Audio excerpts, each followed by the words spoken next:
Buen día a todos. El día de hoy vamos a iniciar, así damos por iniciado lo que vendría a ser el segundo bimestre. Y el tema a tratar el día de hoy, de acuerdo a la secuencia y proceso histórico, vendría a ser la monarquía absoluta del siglo XVIII en Austria. Tú bien sabes que durante todas estas clases que ya hemos ido desarrollando, hemos estado conociendo cómo ha sido la historia de las grandes monarquías en Europa. Ya hemos hablado de España, ya hemos hablado de Inglaterra, ya hemos hablado de Francia, e inclusive hablamos del cambio rotundo que sufre Inglaterra, que pasa de una monarquía absoluta, o sea, del gobierno del rey, a una monarquía parlamentaria, donde el rey va a estar, ¿no? Respaldado por el Congreso, va a estar respaldado por el Parlamento. Pero no solamente Francia, Inglaterra y España fueron las que vivieron esta etapa llamada la monarquía, o sea, el gobierno de los grandes reyes. También tenemos otras naciones, ¿no? Es el caso de Austria. Austria también para esta época, durante la Edad Moderna, también se constituyó como uno de los grandes imperios, ¿no? Estaba gobernado también por una familia. Tú bien recordarás que en España las familias que gobernaron este poderoso imperio español fueron, ¿no? Sobre todo los Habsburgo, ¿no? En Inglaterra fueron los Tudor y los Estuardo. En Francia fueron los Borbones, ¿correcto? Ahora, ¿qué familia gobernará en este caso Austria? Austria va a estar gobernada o va a estar representada por la familia o dinastía Habsburgo también, ¿correcto? Claro. Yo te hago recordar algo bien claro, ¿no? Y los Habsburgo tenían un gran poder para esta época. Durante el siglo XVI, XVII y XVIII, los Habsburgo no solamente gobernaban España, sino también gobernaban Austria, Alemania, ¿correcto? Bueno, en aquellos tiempos se llamaba, ¿no? El Estado de la CIRC, el Sacro Imperio Romano Germánico, así, ¿no? Se llamaba en aquellos tiempos. Entonces, como les decía, chicos, ¿no? Esta familia, llamada los Habsburgo, también van a gobernar Austria, ¿no? ¿Te acuerdas? El famoso rey Carlos I, ¿no? De España, pertenecía a la época de las Austrias mayores, justamente porque el apellido de los Habsburgo proviene de Austria, ¿no? Proviene de este lugar, de este reino. Los Habsburgo no son naturales de España, son naturales de Austria, ¿no? Por eso de ahí deriva, ¿te acuerdas la época de Carlos y de su hijo Felipe II, las Austrias mayores? ¿No? Claro. Entonces los Habsburgo van a gobernar este poderoso imperio llamado Austria. Fíjense, entonces pasamos y así comenzamos con el desarrollo. La monarquía en Austria, ¿no? Ya para el siglo XVIII, los Habsburgo van a formar aún más su poder, van a centrar su poder en este poderoso imperio. Sobre todo por grandes personajes que vamos a ir, ¿no? Desarrollando en el transcurso de la clase, ir conociendo cuáles fueron sus medidas, cuáles fueron las obras que aplicaron, o en este caso, ¿no? Los aportes que dejaron a favor del imperio de Austria. ¿Correcto? Entonces la dinastía Habsburgo es natural de Austria, que de ahí se expandió por Europa, claro, ¿no? Llegó a España. Justamente Carlos I en España fue el primer rey Habsburgo, ¿no? Gobernando el imperio español. Y ya lo hemos hablado, ¿no? Entonces, vamos a conocer a los Habsburgo. Mira acá. Antecedente. Acá tenemos un antecedente bien claro, ¿no? El rey Carlos I, ¿no? El cual ya ¿no? hemos detallado en su momento, abdicó. ¿Qué es abdicó? Renunció a su poder, ¿correcto? Renunció a su poder, ¿no? Y le otorgó su herencia de emperador a su hijo, Felipe II, y a su hermano menor, que era Fernando II. A Felipe, que era su hijo, le le entregó España y a Fernando II le entregó Austria. A partir de ese momento, Carlos, ¿no?, prácticamente divide los poderes, ¿no?, a Felipe España y a Fernando II, su hermano, Austria. A partir de ese momento, ahí dice, ¿no?, en color rojo, el dato. A partir de ese momento, España y Austria se van a desvincular. Claro, porque antes Austria y España eran un solo poder bajo Carlos, ¿no? Pero como Carlos está renunciando a sus poderes porque ya era muy anciano para aquellos tiempos, entonces España se le otorga a su hijo y Austria a su hermano. Desde ese momento, el reino, que estaba gobernado por una sola persona que era Carlos, ahora va a estar dividido. Y cada uno va a gobernar independientemente del otro, ¿correcto? Entonces, ten en cuenta ese detalle. Entonces, a partir de ese momento, Fernando II, el hermano de Carlos I, va a ser rey absoluto de Austria. Y a partir de ese momento, ¿no?, viene toda la familia de manera sucesiva, de generación en generación, ¿no?, por parte de Fernando II, ¿correcto? Entonces, sus herederos de Fernando II van a ser los que posteriormente van a recibir, ¿no?, la herencia, o en este caso van a recibir el beneficio de ser los sucesores al trono del Imperio de Austria. Ya Felipe II no tiene nada que ver, simplemente Felipe II se quedaba con España, ¿correcto? Entonces, hay que quedar bien en claro en esa situación. Ahora, proceso. Entonces, vamos a disuadir, ¿no? Vamos a explicar y vamos a enfocarnos en el siglo XVIII. Recuerda muy bien cuando Carlos hizo esa repartición, España para su hijo Felipe y Austria para su hermano menor Fernando, era el siglo XVI, ¿no? Era el siglo XVI. Pero nosotros ahora vamos a tratar en la época del siglo XVIII, ¿correcto? O sea, tenemos que hacer un pequeño salto hacia adelante. Entonces, ya en el siglo XVIII, los descendientes del tal recordado Fernando II, hermano de Carlos, siguieron gobernando Austria, ¿correcto? Y justamente nos vamos a enfocar en Carlos VI, ¿no? Fue el heredero de la corona en Austria. Carlos VI fue hijo del emperador alemán Leopoldo I, que si lo relacionamos con Fernando, ¿no?, segundo, fue el bisnieto, ¿no? El bisnieto. O sea, ya estamos hablando de una generación muy lejana, pero claro, sigue manteniendo su gobierno, su misma línea de sangre, su misma línea de sangre o herederos. Entonces, Carlos VI, hijo del emperador alemán Leopoldo, ¿no?, heredó la corona imperial tras la muerte de su hermano José I de Austria. Claro.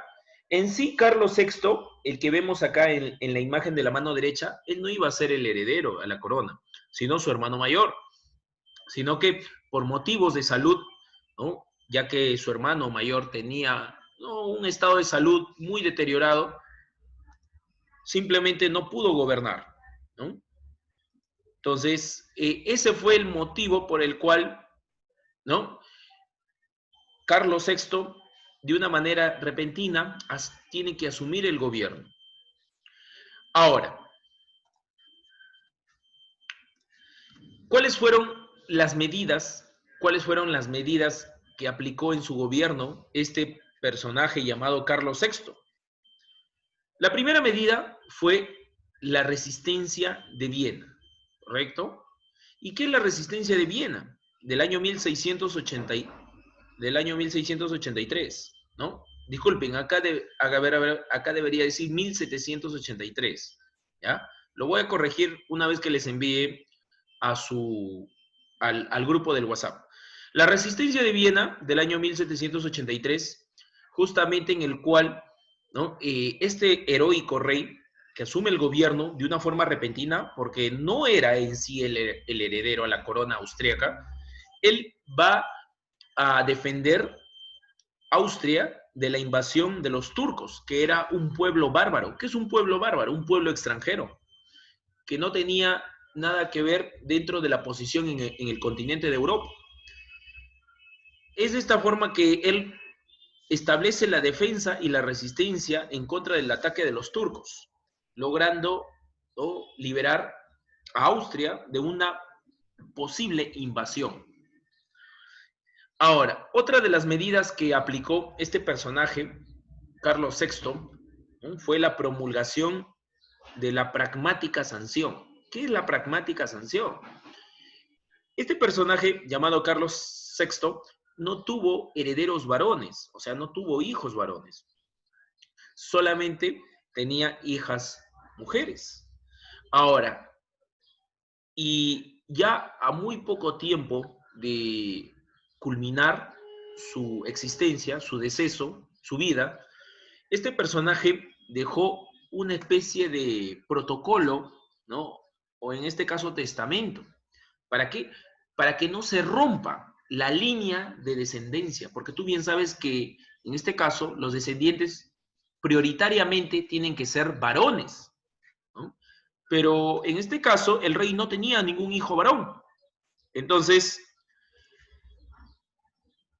precavido, el rey Carlos VI dejó un testamento en el cual la llamaría la pragmática sanción. ¿Qué quiere decir? Que dejaba como heredera a su hija mayor llamada María Teresa, en la cual declaraba, ¿no?, este personaje, Carlos VI, la indivisibilidad. ¿Qué quiere decir? De que no se la podía sacar a su hija María Teresa del protocolo. O sea, se debía respetar a María Teresa como la sucesora de su padre, porque era la hija mayor. Así no sea varón, tenía que ser respetada la voluntad del rey. Pero esta medida que tomó el rey Carlos VI, muchos lo tomaron a mal, porque para aquellos tiempos la figura era bien clara. ¿Y cuál era esa figura? Que el heredero debería ser varón, no mujer. Entonces, hubo muchas circunstancias complejas para que María Teresa, la hija mayor del rey Carlos VI, pueda llegar al poder, ¿sí? Y eso lo vamos a ver en breves momentos. Entonces, así culmina la existencia de Carlos VI, dejando este testamento para evitar de que a su hija la saquen del gobierno. ¿Por qué? Porque es simplemente mujer y no puede asumir un cargo. Pero él aseguró a su hija, ¿no? Le había dejado un testamento donde él daba todos los poderes a su hija como la sucesora.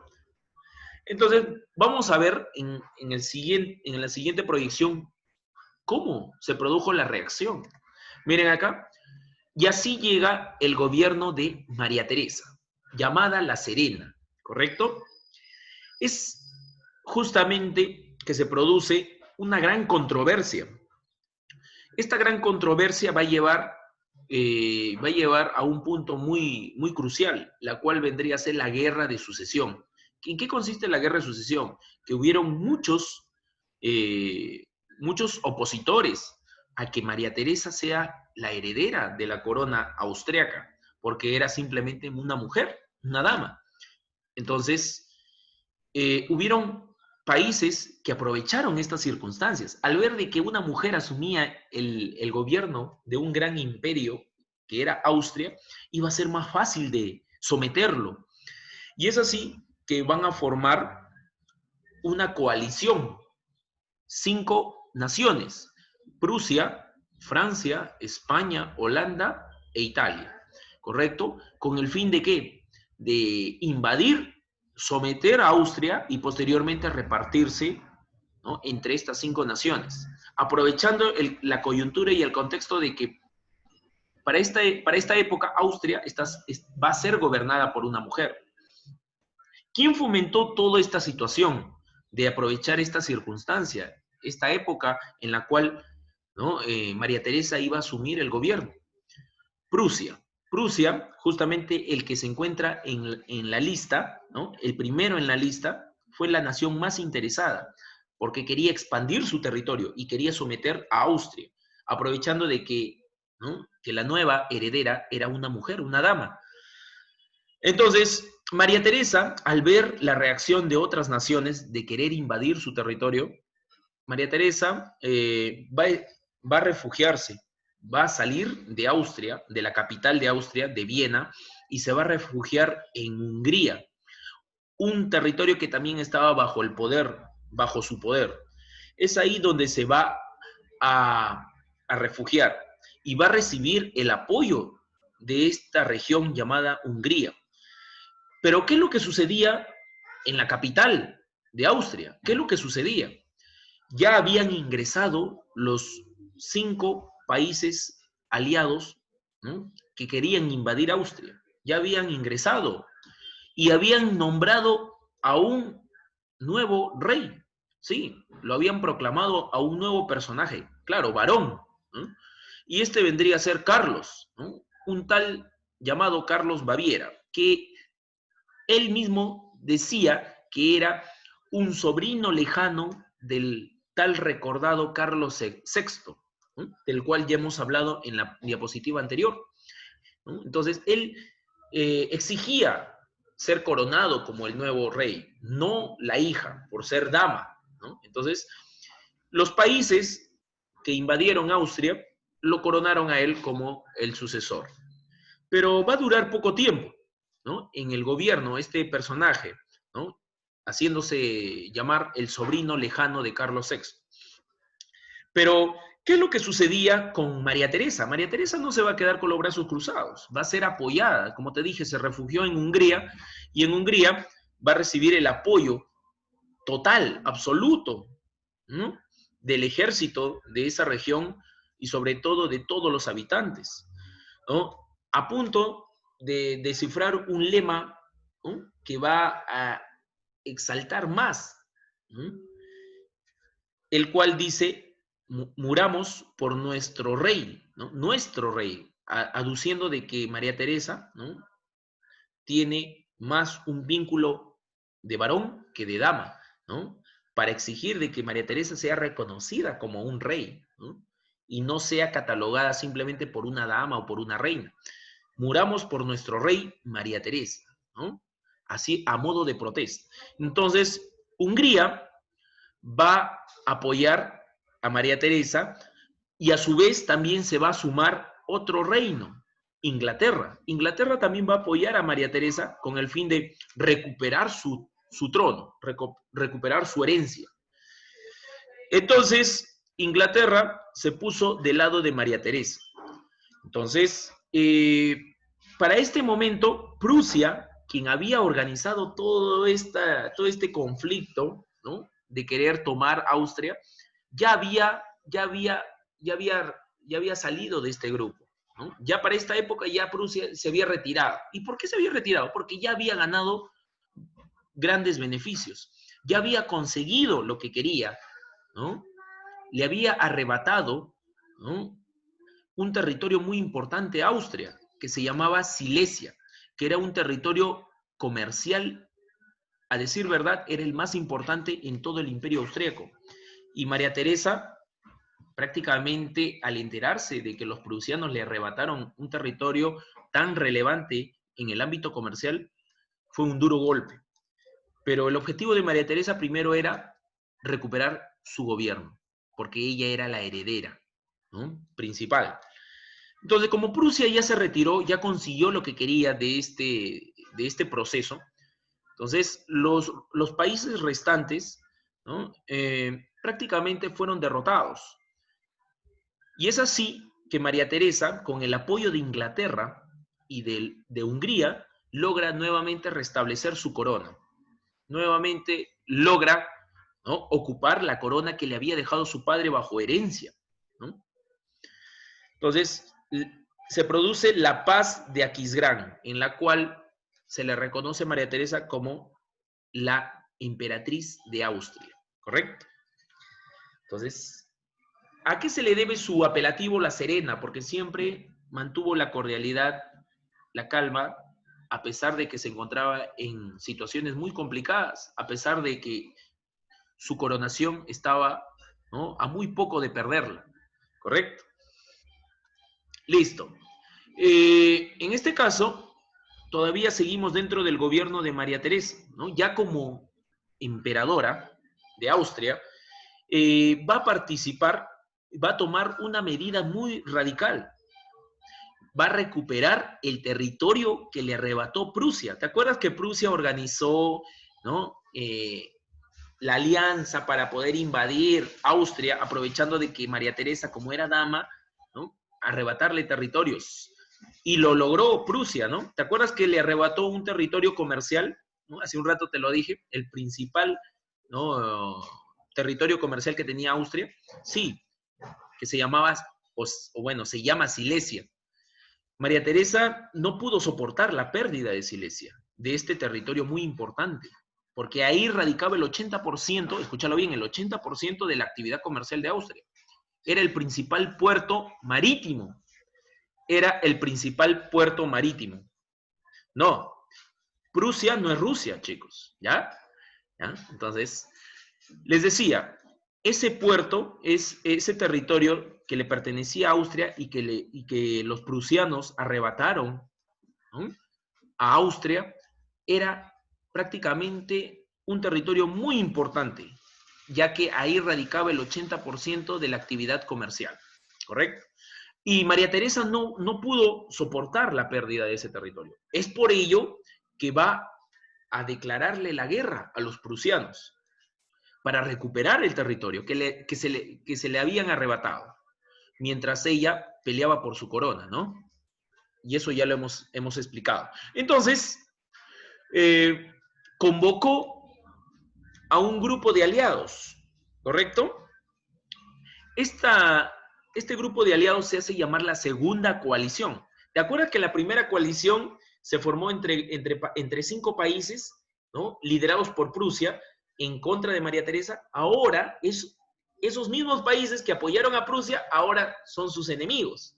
¿Por qué? Porque María Teresa va a recibir el apoyo de Francia, de Rusia y de Suecia para enfrentarse a los prusianos. ¿Y por qué Austria no se podía enfrentar por sí solo a los prusianos? Los prusianos eran un ejército muy poderoso para aquellos tiempos. Estamos hablando del siglo XVIII y Prusia era, a decir verdad, el ejército más poderoso en el ámbito militar, ¿no? Y en aquellos tiempos, Prusia estaba gobernado por un gran rey o monarca llamado Federico II, apodado como el Rey Sargento, ¿no?, debido a sus grandes medidas, ¿no?, verticales, radicales, que aplicó en el reino de Prusia, que va a ser el tema que vamos a hablar ya la próxima semana, acerca de la monarquía absoluta en Prusia, ¿correcto? Entonces, sin salirnos del tema, chicos, entonces María Teresa va a querer recuperar el territorio que le arrebataron los prusianos. Y, ¿no?, los prusianos resistieron al ataque de los aliados, ¿no?, de esta segunda coalición. Van a resistir. Era su ejército muy poderoso, ¿no? Entonces, ¿qué es lo que sucede? María Teresa va a querer, como de lugar, recuperar el territorio de Silesia, pero no lo va a lograr, ¿no?, porque los prusianos resistieron hasta el último. Pero algo fue muy favorable para los prusianos. ¿Y qué es eso que fue favorable? Fue justamente que Rusia, que era aliado de Austria en esta guerra, ¿no?, de los 7 años, va a retirarse, ¿no? Rusia ya no va a apoyar a Austria en esta guerra. ¿Por qué? Porque para aquellos tiempos Rusia, que estaba gobernado por Isabel, ¿no?, la reina, la emperatriz Isabel, muere, y quien asume la corona, su herencia, vendría a ser su hijo, llamado Pedro III. Pedro III era un fervoroso seguidor, ¿no?, del ejército prusiano. Entonces decidió retirarse dejó de apoyar a Austria para pasar al otro bando, a favor de los prusianos. Y de esa forma, ¿no?, los prusianos resistieron al ataque y sobre todo a esta guerra que duró 7 largos años, ¿no?, en la cual al final María Teresa no pudo recuperar este gran territorio, ¿no?, acerca, ¿no?, del proceso, ¿no?, de, ¿no?, de la expansión del ejército prusiano y sobre todo, ¿no?, de querer recuperar un territorio clave para Austria. Así se firmó la paz de Huberburgo, ¿no?, como dice ahí, la paz de Huberburgo, la cual, ¿no?, Prusia, ¿no?, se queda con Silesia, no se la devuelve, porque resistió a esos 7 largos años de guerra, y también en la última parte fue apoyada por Rusia, y convirtiéndose en la potencia más importante de Europa, ¿correcto? O sea, Prusia se salió con la suya. Una vez que María Teresa, debido a la frustración de no poder recuperar, ¿no?, el territorio de Silesia, ¿no?, el punto comercial más clave del Imperio Austriaco, José II fue su heredero, ¿no? A partir de José II, todas las posibilidades de recuperar el territorio de Silesia quedaron nulas, ¿no? Prácticamente se aceptó la pérdida del territorio, ¿no?, comercial de Silesia, y a partir del gobierno de José II se van a dar otras medidas. Hijo de María Teresa, correcto, ¿no?, fue llamado el reformista. ¿Por qué? Porque este personaje va a tomar muchas medidas radicales, ¿no? Por ejemplo, la libertad de cultos. Ya para esta época, tú bien sabes que los protestantes ya se habían expandido por toda Europa, ¿no? E inclusive, ¿no?, se produjeron grandes guerras para eliminar el protestantismo, pero a pesar de eso, el protestantismo ya se había expandido por todo el territorio europeo. Entonces, este personaje no podía luchar contra los protestantes, ¿no? Entonces, lo que hizo fue, ¿no?, otorgar la libertad de culto. ¿Qué quiere decir? Que todas las personas pueden predicar, ¿no?, en Austria la religión que desearan, ¿correcto? A favor de los judíos y de los protestantes, como dice ahí. Ahora, pero dentro de esta reforma también va a perseguir a los católicos. Eso sí, dentro del Imperio Austríaco estaba prohibido de que una persona practicase culto católico. Eso sí.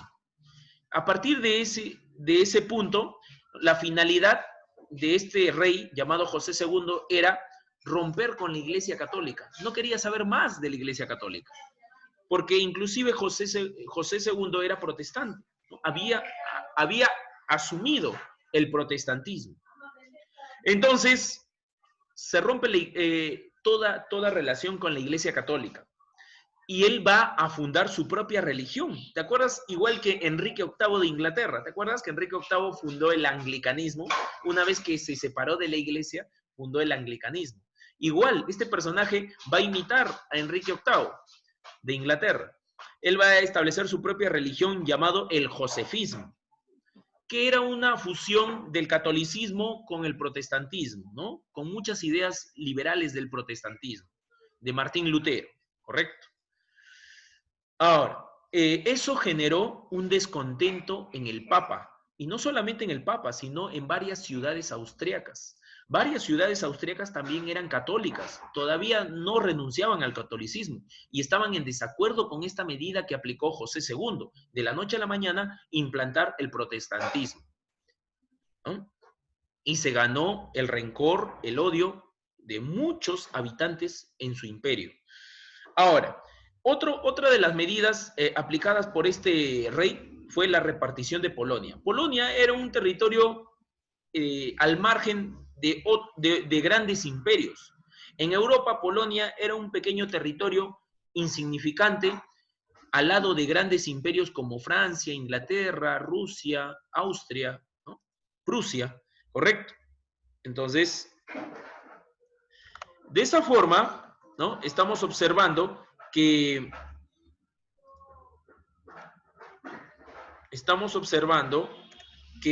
básicamente, ¿no? Se va a producir la repartición de este pequeño territorio. Ahora, este territorio estaba viviendo, llamado Polonia, este territorio llamado Polonia estaba viviendo por una época muy crítica dentro de su vida política.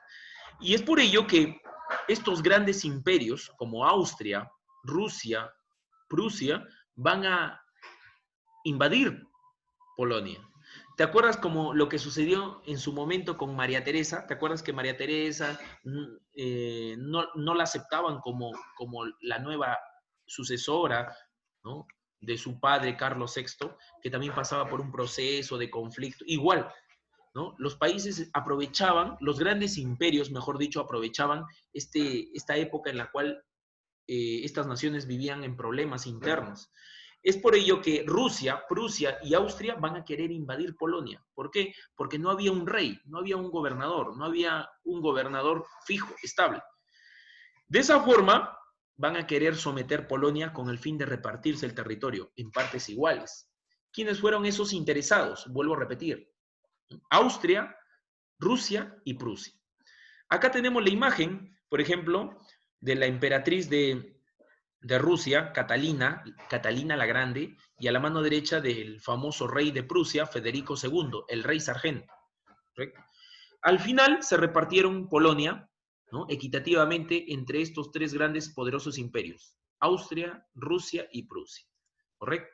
Entonces, estas fueron las actividades que en su momento aplicó José II, pero sobre todo la libertad de cultos que los católicos no lo aceptaban y se ganó el desprecio de muchos habitantes en Austria. Ahora, seguimos con Leopoldo. Leopoldo II fue hermano del que ya hemos hablado, de José II. Fue su hermano menor. Él es llamado el pacificador. ¿Por qué? Porque él va a romper, va a disolver, va a revocar todas las reformas que aplicó su hermano mayor, ¿no? ¿Te acuerdas? La libertad de cultos. Él simplemente va a eliminar la persecución a los católicos, ¿no? Para evitar cualquier levantamiento, cualquier problema en su territorio, porque sabía muy bien que los católicos tenían ansias de levantarse ante una revolución. Entonces, para evitar circunstancias mayores, él trató de apaciguar y calmar las aguas. Lo que hizo fácilmente fue eliminar la ley que había propuesto su hermano, ¿no? José II, y prácticamente estableció una paz nacional, ¿no? Evitar de que haya conflictos internos. Ahora, durante su época de este personaje, convocó a la tercera coalición. ¿No? Esta tercera coalición fue convocada con el objetivo de enviar un grupo de soldados hacia el territorio de Francia. ¿Por qué? ¿Qué sucedió en Francia? Para esta época Francia ya estaba estallando la famosa Revolución Francesa en el año 1789. ¿Y por qué? ¿Y por qué quiso intervenir si Austria y Francia no tienen ninguna relación, no tienen ningún vínculo? ¿Por qué quiso intervenir? Porque su hermana menor, la hermana menor de Leopoldo II, llamada María Antonieta, estaba casada con el rey de Francia, Luis XVI. Y una vez que estalló la revolución, María Antonieta, su hermana, y su cuñado, el rey de Francia, Luis XVI, fueron asesinados por la revolución. Sí, fueron ejecutados, les cortaron la cabeza con la guillotina. Entonces, él, a modo de vengar el honor de su hermana, que había sido ejecutada por la Revolución Francesa, entonces él va a ir a Francia, va a enviar a su ejército para enfrentarse a los revolucionarios. Pero de nada serviría, ¿por qué? Porque los revolucionarios en Francia ya habían logrado su independencia. Y Francia se va a convertir en la primera nación en eliminar la monarquía. Por eso, este acontecimiento llamado la Revolución Francesa da fin al gobierno de los reyes en Francia. El último rey francés fue Luis XVI, justamente, ¿no? Quien se había casado con la hermana de Leopoldo II, pues, ¿no? María Antonieta. Acá tenemos la imagen en la parte de abajo, ¿no? De María Antonieta, su hermana, y de su cuñado, el rey de Francia, Luis XVI, que fueron ejecutados, ¿no? Por la guillotina, les cortaron la cabeza, ¿correcto? Y así terminó, fue la primera nación en terminar con la monarquía. Así es, chicos, así culminamos esta sesión del día de hoy. Espero que haya sido de su agrado.